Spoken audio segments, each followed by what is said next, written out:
I don't know what it is or why it chose me. All I know is that it appeared one night during a storm. The first time it happened, I was watching a movie in the dark while the rain pounded on the roof. I had a bowl of popcorn in my hand and a cold beer on the table. Thunder occasionally rattled, making me jump, but otherwise it was a normal evening. Then I heard a knock. A loud clap of thunder startled me, sending popcorn spilling onto the floor.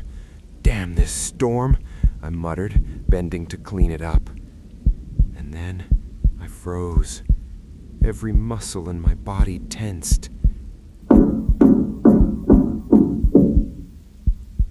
The sound was faint, barely noticeable, but I knew I heard it. I paused the movie and listened carefully. I crept toward the door, trying to move as quietly as possible. The knocking repeated, louder this time. A wave of terror ran through me. There shouldn't have been anyone there. My nearest neighbors lived miles away, and the rain was pouring relentlessly. Summoning all my courage, I called out, "Hello? Who's there?" I didn't expect an answer, but one came, far more terrifying than I could have imagined. "Alan, it's your mother. Please let me in." I froze. The voice sounded exactly like hers. But it couldn't be my mother.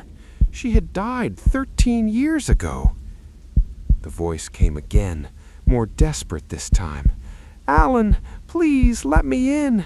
It's cold. It's so cold. It hurts. You're a terrible son if you leave your poor mother out in the freezing rain. Alan, open the door."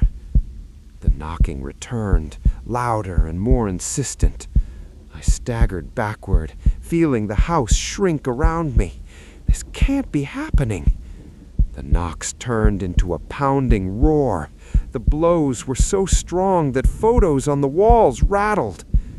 Then, just as the terrifying climax reached its peak, the knocking stopped. The only sound left was the relentless rain. I waited, holding my breath, expecting something else to happen. Then it spoke.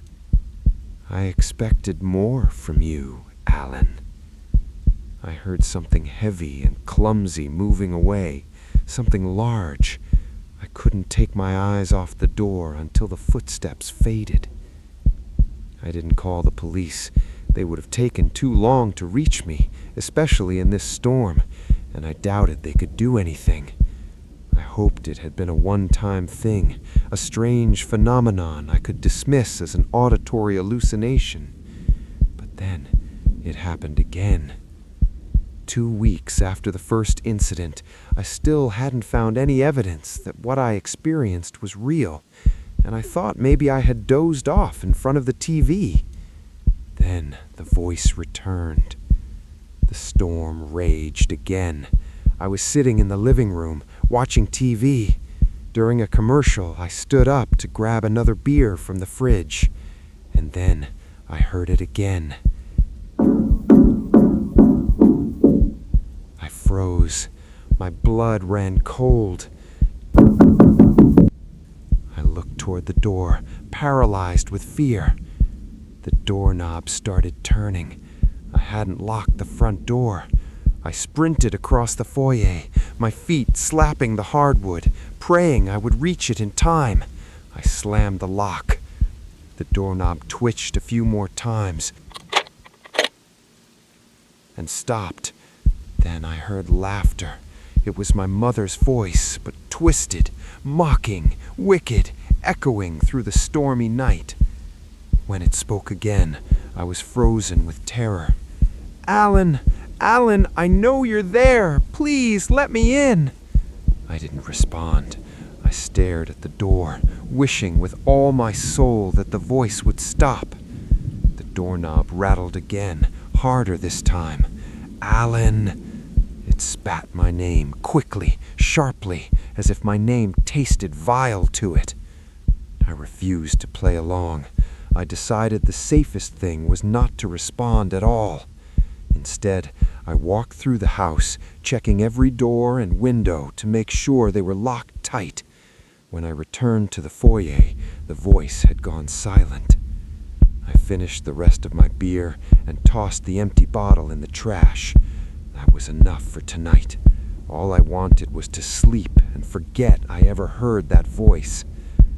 I considered turning off the TV, but decided not to.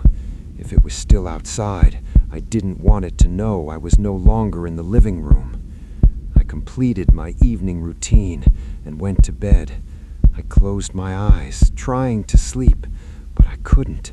Something was wrong. I felt watched.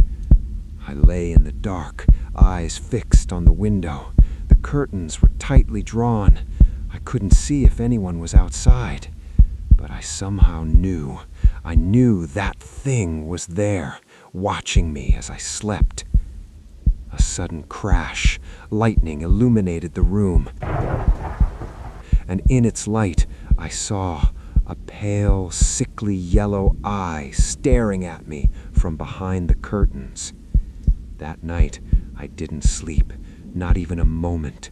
I returned to my chair in front of the TV, keeping the curtains drawn tight. Until dawn, I heard nothing, no words, but I felt its presence the entire night. After that, I was careful never to forget to lock the doors. Every time I came home, I checked every lock automatically. I wasn't taking chances. Months passed without incident. I remained alert before every heavy rain. Eventually, my paranoia faded, and I let my guard down. I think that's exactly what it wanted, for me to become careless. One night, a thunderclap woke me. The storm had returned. I sighed, swinging my legs off the bed. I had to check the door just for peace of mind. My feet touched the floor, and I felt sharp pain in my ankle. I jerked my legs back. Blood dripped from a wound. Lightning struck, illuminating the room, and in its light, I saw a gnarled, clawed hand gripping at the air. Then, when my mother's voice whispered from beneath my bed, "Thank you, Alan. Thank you for letting me in." I called the police. They were on their way, but my house is far away, and the storm would only slow them down. That creature, using my mother's voice, keeps whispering, coaxing me. I feel like it's playing a game. "Come here, Alan. I have something for you. You're a good boy. Help your poor mother up. I love you, Alan. Stay with me a little." I don't know what it is or why it imitates my mother, and I'm afraid I might die before I ever find out.